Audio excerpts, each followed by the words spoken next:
नमस्कार, जोहार।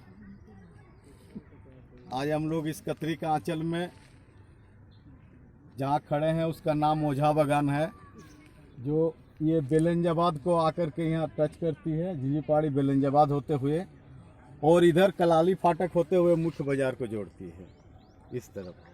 और ये जो आपका दक्षिण तरफ जा रहा है, ये आपका आगे चल के हम लोग दिखाएंगे कि किस तरह वो आपका कटिंग करते हुए बीसीसीएल का डाइवर्ट को सहते हुए रामकनाली को और प्रवेश की है कतरी। और इसका भूगोल है। और इधर दिखाइए, ये दलकुंभी और ये सब जो दिखा रहे हैं, ये आपका चल गया जा करके उधर से कल कतरी नदी, कतरी केवट टोला से जो टच किया था हम लोग। तो आज तृतीय चरण में हम लोग फिर एक बार लाइव आए हैं आप लोगों के साथ में। और आप लोग जो जहां देख रहे हैं इस लाइव शो को, हम लोग का कोशिश होगा कि प्रतिदिन पार्ट टू पार्ट अपना समय निकाल करके हम इस कतरी की स्थिति से आप सभी को लाइव अवगत करवाएंगे। आप लोग अगर कहीं भी हो तो इस कतरी का स्थिति को आप लोग देखें और शेयर करें कम से कम, ताकि ये फैल सके कि कतरी की स्थिति आज हमारी क्या हो गई है। ये पूरा लाइव हम लोग दिखाने का प्रयास करेंगे और इसी क्रम में प्रतिदिन हम लोग आएंगे आप लोगों के बीच में। समय हम लोग का सुनिश्चित करके हम लोग सूचना भी दे देंगे।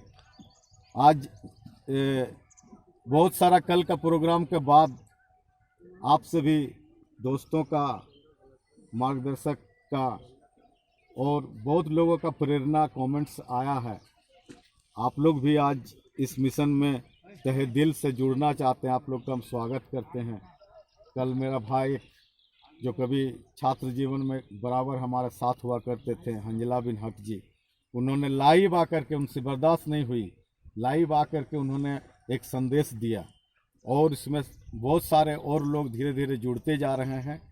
ये कतरी बहुत बड़ी है, तोपचाची से लेकर के हम बराबर बात कर रहे हैं भाटिंडा फॉल होते हुए दामोदर नदी तक। इतनी लंबी नदी में हम लोग जितना हो सकेगा हम लोग आपको मुख्य स्थल से जा कर के आप लोग को लाइव हम लोग स्थिति से अवगत कराएंगे। लेकिन और साथी लोग जो आना चाह रहे हैं रिपोर्टिंग में, उनसे हमारा आग्रह होगा कि जो जहां है अपनी टीम बना करके कतरी नदी बचाओ अभियान के तहत आप अपने अपने स्थानों से भी और इस दयनीय स्थिति कतरी की से लोगों को अवगत कराएं और प्रेरणा जगाने का काम करें। आज के इस कड़ी में हम लोग के साथ में देखिए हमारे बीच आए हुए हैं हमारे बगल के हमारे मार्गदर्शक के रूप में, ये हैं श्रद्धेय मुबारक हुसैन जी। इनकी परिचय है कि इन्होंने आज वर्तमान में सर्वधर्म समादर मंच, सर्व पंथ समादर मंच के प्रदेश महामंत्री हैं और इसके पूर्व में भी ट्रेड यूनियन में भारतीय मजदूर संघ के विभिन्न पदों को छूते हुए कभी जेबीसीसीआई का भी नेतृत्व दिए हैं इस ट्रेड यूनियन मजदूर हित में। और इसी कतरी के बगल में उनके निवास भी हैं। और कतरी की स्थिति को देख करके आज इस अवस्था में, इस उम्र में भी उनसे रहा गया नहीं और मुझे फ़ोन करके बोलें कि लखन जी चलिए, जहाँ तक हमारी शक्ति होगी, जितना हमारा एनर्जी होगा, हम आपके साथ में खड़े रहेंगे, हम जाएंगे और हम कुछ कहना चाहेंगे। उसी मोहल्ला का हमारा साथी लोग भी साथ आ गए हैं। बुजुर्ग देखिए उधर एक खड़े हैं, नाम बताइए थोड़ा सा आपका। रितु जी आए हैं, मोहल्ला का है आपका? पप्पू कुमार गुप्ता जी, छेदी पंडित जी। इस उम्र में जो बचपन से लेकर के आज कतरी को देखा कि किस तरह था, और आज इस उम्र में जब ये देख रहे हैं तो ऐसा हमारे बड़े बुजुर्ग आज रो रहे हैं, आंसू बहा रहे हैं कि किस स्थिति में देख के हम लोग जाएंगे इस दुनिया को। और हम लोग जो खड़े हैं ये मुक्ति धाम है, ये शमशान है, देख लीजिए ये शमशान है। ये इसमें चिताएं जलाई जाती है। हम लोग बचपन से इसको मुक्ति धाम ओझा बागान के नाम से जानते हैं।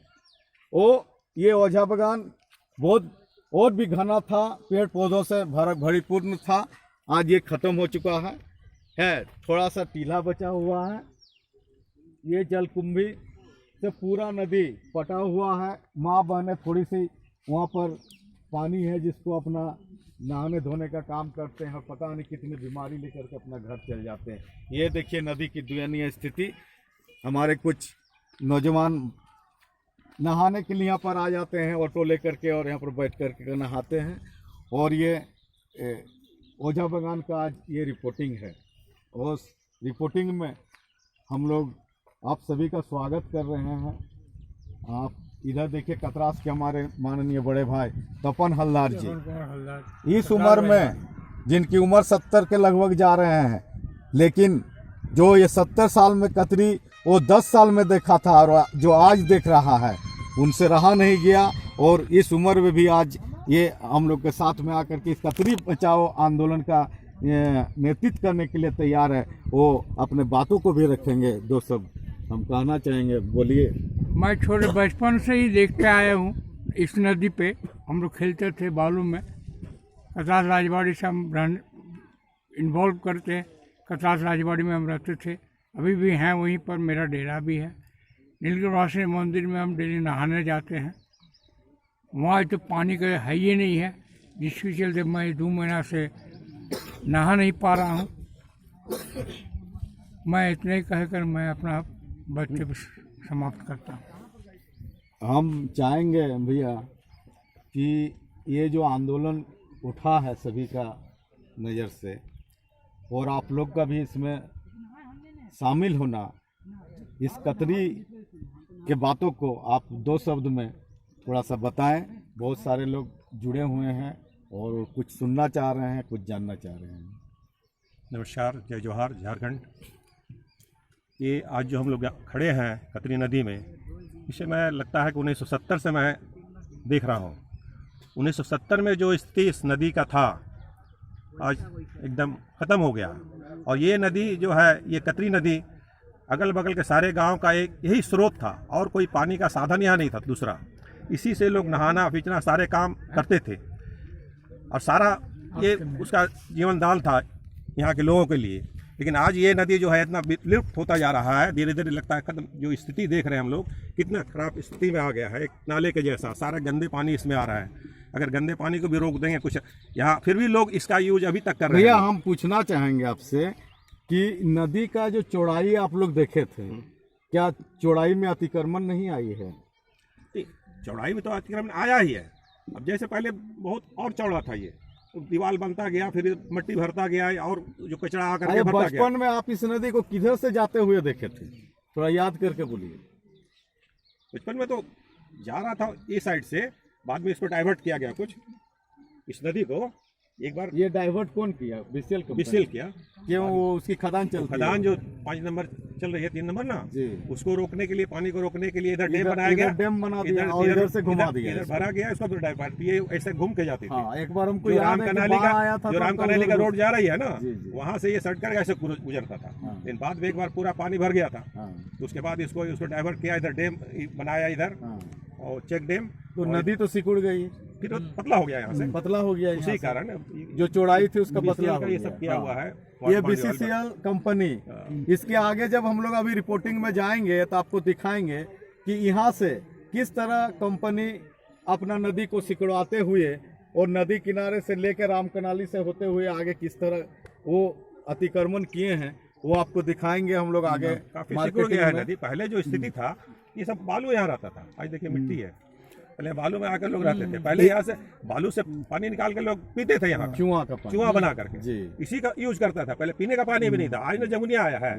और एक बाद में यहाँ एक खदान का पानी लोग पीने लगे। लेकिन उसका पहले तो चूहा का पानी लोग यहाँ के लोग पीते थे, हमने देखा हुआ है बालू से निकाल करके। लेकिन एक बात और पूछना था कि अतिक्रमण तो बाद में हुआ, पहले नदी का जल कम हुआ। अगर नदी में जल रहता तो अतिक्रमण लोग कर नहीं पाते। तो ये जो जल कमी हुआ वो किस कारण हुआ और इसका क्या उपाय हो सकता है? जल कमी हुआ कि जगह इसका नहीं बचा ना, नहीं तो जल भरते गया। हाँ, जब जगह रहेगा हमारे पास में रुकने का, पानी रुकने का, तब पानी रुकेगा। लेकिन धीरे धीरे मिट्टी उधर चारों तरफ भरते चला गया, सिकुड़ता चला गया, अब नाला का जैसा हो गया, तो पानी बचा कहाँ? ये तो पहाड़ी पानी है, बरसात का पानी आता है बह के चला जाता है। पहले जगह रहता था तो रुकता था पानी, अब जगह ही नहीं इसका बचा, जो पानी है बह के नीचे जमीन ऊपर आ गया है, गड्ढा है ही नहीं। जिसका जो अब यहाँ गहराई था वो गहराई भर करके ऊपर आ गया है, जो चौड़ाई था वो सिमट करके सामने आ गया और नाला बन गया। तो यानी उसका चौड़ाई कम हो गया पानी का। अब चौड़ाई रहेगा तभी तो सब पानी ऐसे बालू में जमा रहेगा, तो जब चौड़ाई रहेगा तभी तो। अब बालू है ही नहीं, सब बचा ही नहीं, अब मिट्टी आके भर गया। इसमें आप क्या आशा लगाते हैं कि ये तो बहुत बड़ा योजना बात है, वो एक दो जगह का बात है नहीं, इतनी लंबी नदी है, वो तो पूरी नदी को तो साफ करना इसमें होगा। तो बिना सरकार का हस्तक्षेप हो नहीं सकता है, सरकार को हस्तक्षेप करना पड़ेगा। सरकार का इसमें कि तो- भाई नदी का नापी चौकी करवा लीजिए और देख लीजिए कितना गहराई कितना चौड़ाई और क्या स्थिति है, और नदी में पानी नहीं रहता है, तब ये प्रोजेक्ट पूरा हो सकता है। सरकार का जब तक सहयोग नहीं होगा, आदमी के बलबूते तो नहीं हो सकता। वो ऐसा नहीं कर, आदमी कुछ साफ, ठीक है, ये कचरा ये गगन कुंड भी साफ कर देगा, ये कचरा साफ कर सकता है, ये उसको हम लोग रोक सकते हैं। लेकिन ये जो मिट्टी कटाई, इसको तो एक बार सरकार के द्वारा इसमें करना ही पड़ेगा, उस सहयोग। सरकार का सहयोग रहेगा तभी ये नदी फिर नदी का रूप ले पाएगा। तो सरकार का ये जो पॉलिसी था केंद्र सरकार से नदी को जोड़ो, लेकिन ये तो पहाड़ी नदी है, पहाड़ी नदी यहाँ दूसरा नदी से जोड़ने का विकल्प है नहीं हम लोग के पास भी में, नहीं है। ठीक है ना। तो इसका फिर विकल्प कैसे हो सकता है? इस नदी में पानी आए, हम लोग तो पढ़ने में आया कि 2019 में आपका वन विभाग के द्वारा केंद्र सरकार को रिपोर्ट भेजा है कि आपका जो उद्गम स्थल है वहाँ पर ये स्थिति है, इस कारण पानी आ नहीं रहा है। तो इसमें आप सरकार को कुछ कहना चाहेंगे? पहले एक प्रोग्राम बना था, जैसे हम लोग का जो चाची वाला पानी आता है, पहाड़ी का सारा पानी ऐसा बना हुआ था स्ट्रक्चर उसका कि सारा पानी वहाँ डैम में आता था। उस तरह से इसका जो पानी का स्रोत जो बरसात में आता है, उस तरह उसको डाइवर्ट करना, इसमें लाना पड़ेगा। ऊंची जगह से जो आता है इधर उधर बह के इधर उधर चला जाता है नाले का रूप लेकर के, उसको एक जगह सिमटना पड़ेगा और एक जगह ला तो ये उसको मिलाना ये पड़ेगा। तो राज्य सरकार को योजना बना के देना होगा आपको, केंद्र के पास, तभी इसमें पानी आ पाएगा। मैंने एक पॉलिसी डिसीजन करना होगा, पॉलिसी डिसीजन करके और केंद्र को भेजना पड़ेगा। तो ये आवाज तो सांसद लोग को उठाएगा तभी न होगा। यहाँ के जो प्रतिनिधि तो कुछ होगा नहीं। जो यहाँ के हमारे प्रतिनिधि हैं, हाँ, सांसद है, हमारे विधायक है, उन लोग को अगर इसमें सहयोग करेगा या इस बात को उठाएंगे आगे, तो उस काम हमारा। तो आप यहाँ का सांसद महोदय को क्या कहना चाहेंगे, एक संदेश? हम सांसद महोदय से ये आग्रह करेंगे कि वो अपना, यहाँ के सांसद है हमारे, तो इसमें अपना सहयोग दे और अपना जो वहाँ सरकार के पास इसका बात को हमारा पहुँचाए। यहाँ के जो तकलीफ, जो यहाँ के जो लोगों को तकलीफ है, जो समस्याएं हैं, उसे रखने का काम करें, और जिससे कि हमको ये नदी का सफाई हो जाए और यहाँ के लोगों का एक यही स्रोत है यहाँ का। यहाँ के लोग अगल बगल गाँव में जो भी यहाँ के राज्य सरकार से कुछ अपेक्षा रखे हैं? जो अतिक्रमण हो रहा है, लोग इसको घेर दे रहा है, कंपनी घेर दे रही है, कंपनी के पास मुआवजा नहीं, नदी को साफ सफाई करने के लिए कोई योजना नहीं, CSR का फंड नहीं, तो बिना राज्य सरकार का तो ये अतिक्रमण भी नहीं रुकेगा आपका नदी का। नहीं, राज्य सरकार के द्वारा ही इसमें रोक लगाने की जरूरत है। जहाँ अगर अतिक्रमण हो रहा है तो उसे रोकना होगा। इसमें राज्य सरकार से पब्लिक तो नहीं रोक पाएगा ना, ये सरकारी संपत्ति है, तो उसको राज्य सरकार को ही रोकना है, और इसमें राज्य सरकार का ही इसमें ध्यान देना होगा और इसमें सकारात्मक रूप अपनाना होगा उसको। तो आप सुने हमारे मुबारक भैया से कि किस तरह जो नदी का बयान किए हैं, उस पर क्या सरकार को संदेश देना चाहें। हम बगल में साथ में ही हमारे एक और बुजुर्ग खड़े हैं, छेदी पंडित जी है बाबा, कते दिन से कतरिया देख रहे हैं? वो तो हम छोटा ही से देख रहे थे। इतना छोट से तो पूरा आपका हाल है एखन? पहले तो आप कह लिया, लेकिन अब नहीं। मछलियों दे रहा है, हाँ, मछली दे रहा है ना, हाँ, तो देखते देखते की भे गेल? एकदम भर गया, और ना भर गया, ना सफाई नहीं, और कुछ भी यहाँ होता है कभी भी नहीं हुआ। तो हमारे देश के प्रधानमंत्री के कुछ कहे चाहबी हम कैसे नहीं, बात उतना नहीं जाने, हम नहीं कह पाबो, तो पूछो तो कहो हम तो जाना ही है, हाँ। आगे फिर बाकी बात बोलते तो हैं। ओकरा बचवे होतो ना। हाँ, तो बचे हो तो हम आते ही, अब जे हमको उतना की याद चाहे नहीं कि है। तोर बाल बुतरू नाती पोता सब फिर से एकर में डुबकी लगाई चाहे कि नहीं? हाँ हाँ हाँ, उसमें तो हम चाहे। इतना आशा चाहिए कि नहीं? हाँ। वोटवा दे हमनी, हाँ। तो इतना तो आशा हो से भाई कमुआ कर दे, हाँ हैं? हाँ, तो इतना कहो ना से हाँ बाबा सब तेने कमवा कर ही हमने के बाल हाँ, तो बुतरू वही तो खातिर। बोला कि हाँ बाबा लोग हम काम करें, जैसा सफाई हो, 10 आदमी नहाए, बाल है, बच्चा है, और भी है नहाने धोने यहाँ बैठा रहता है, पानी कहाँ से देखता है। माने नदी में जैसन पानी रहा लो कम से कम नहीं, तैसन आओ, वैसन है ना। नहीं, वैसन सरकार से निवेदन हो हाँ। कि इससे पानी टा फिर से हमार आन दे। आन दे वैसे ही। ठीक है पप्पू जी, बोल आप भी बताइए, कुछ दो शब्द बोलिए। ये हमारा नदी आसपास के गांव वाले के लिए बहुत तकलीफ दह है, और अगर इस तरह पहले जैसा अगर हो जाता है यहाँ पे तो बहुत अच्छी बात है। कहा कि मात्र एक यही साधन है जो हम लोग पूरा कलाली फाटक के टोली इधर हो गया राजागढ़ का सारा सुविधा यही है नदी। और ये नदी का पानी इस तरह हो गया कि नाली का पानी हो गया। नदी का पानी तो ख़त्म हो गया, नाली का पानी में लोग नहाते धोते कपड़ा धोते हैं, पीने का पानी में यूज करते हैं। लेकिन इसका साफ़ सफाई होना चाहिए, और इसका जिस तरह का पहले मतलब जिस तरह का हम लोग को नदी था यहाँ उस तरह होना चाहिए। बगल में तो बीसीएल का कंपनी चल रहा है ना, उसका धर्म है ना कि जेसीबी लगा के इसको साफ कर कराए, लेकिन कराती नहीं ना। नहीं कराती है। यहाँ से कोयला उठा के ले जाती है, हाँ। नदियों हम लोग का खा गया, हाँ। लेकिन 4 गो जेसीबी लगा करके कोड़ा करके इसको दिखने का उसके पास शक्ति नहीं है, कुछ भी नहीं करना चाहता है। यहाँ तक कि सामने में हम लोग का कुलियरी चल रहा है, वहाँ से पानी सप्लाई नहीं दे सकती है, तो साफ सफाई दूर की बात। क्या कभी आप लोग जाके इसका विरोध किए कि एकदम कई बार किए हैं, एक बार नहीं कई बार किए हैं। कई बार कुलियरी को बंद किया गया, कई बार रोक लगाया गया, कितना बार रिक्वेस्ट किया गया, कुछ सुविधा नहीं मिला हम लोगों को। मान लीजिए हम लोग ये दर्द है देखिए लोगों का कि किस तरह एक सरकारी संपत्ति को एक कंपनी राज्य सरकार से मिलके हुआ जैसा भी हो अपना सुविधा अनुसार कोयला निकालने के लिए डाइवर्ट कर दिया, पूरा अपना वो भी माल गिरा करके ऊंचा कर दिया और पूरा दलदल से बैठा हुआ। लेकिन इतनी बड़ी कंपनी, इनके पास आज ये जरूरत नहीं है कि यहाँ के लोगों के लिए जेसीबी लगा करके कोड़वा करके साफ सफाई करवाएं, अपना दलदल हटवाएं और पानी बचाएं। पानी चूंकि इस क्षेत्र में आपके भी कंपनी के कर्मी, बोलिए रिंटू जी, आप बीसीएल कर्मी है ना, आप बीसीएल में हैं? बीसीएल में है, ये आपके ही कर्मी लोग सारे अगल बगल में बैठे हुए हैं। देखिए बीसीएल का मैगजीन घर कभी हुआ करता था, है आज यहाँ कॉलोनी बसा दिया गया। ये कॉलोनी वाला पानी पीने कहाँ जाएंगे? कतरी में। कतरी में पानी है ही नहीं। क्या दयनीय स्थिति है। सो हमारा साथी लोग अभी अब थोड़ा सा रिपोर्टिंग करके दिखाइए, आप लोग थोड़ा आगे बढ़ कर पानी को दिखाते कि पानी किस तरह हो चुका है। ये देखिए कि क्या हाल हो चुका है नदी का। आप देख सकते हैं पूरी तरह जलकुंभी से भरा पड़ा है, और ये जो पानी का रंग है पूरी तरह से काला हो चुका है, काला कोयला की तरह काला हो चुका है। सिर्फ नाली का पानी बह रहा है। आप देख सकते हैं चारों तरफ सिर्फ जलकुंभी भरी पड़ी है, और जो थोड़ा बहुत बचा है पानी वो सिर्फ नाली का पानी है। पानी के नाम पर सिर्फ बीमारी। यहाँ बीसीसीएल जो है यहाँ का हर तरह से दोहन कर रही है। आप देखिए हर तरफ का हाल,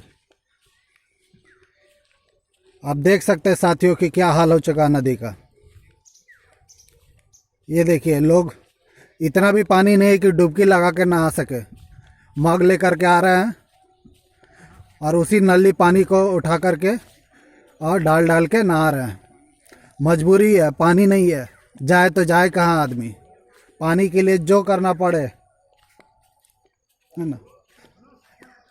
ये देखिए भैया, पानी नहीं है, क्या बोलना चाहिएगा? पानी बहुत गंदा हो गया एकदम, बहुत हमारे एकदम सिर्फ नली का पानी बह रहा है। नली का पानी भरा तो एकदम गंदा है, मुंह में लेने से मन करता है। अब बीमारी वगैरह शरीर में दिक्कत होता ही होगा, ये पानी में नहाने से खुजली वगैरह होता होगा पूरा। हाँ एकदम तड़ाहट होता, बहुत अच्छा लगता। हाँ और अभी इतना गंदा है ना कि नहाने में भी दिक्कत हो। हाँ इधर से देखिए, इधर आ गए नहाने को। हाँ, आदमी जाए तो जाए कहाँ? देखिए खोज रहा है कि कहाँ कहीं भी थोड़ा बहुत साफ पानी मिल जाए, थोड़ा सा पानी मिल जाए तो आदमी डुबकी लगा ले। लेकिन डुबकी लगाने के लिए भी पानी नहीं है। तो ये भैया देखिए मग लेकर के आए, थोड़ा थोड़ा करके उठा के और इसी से नहा रहे हैं।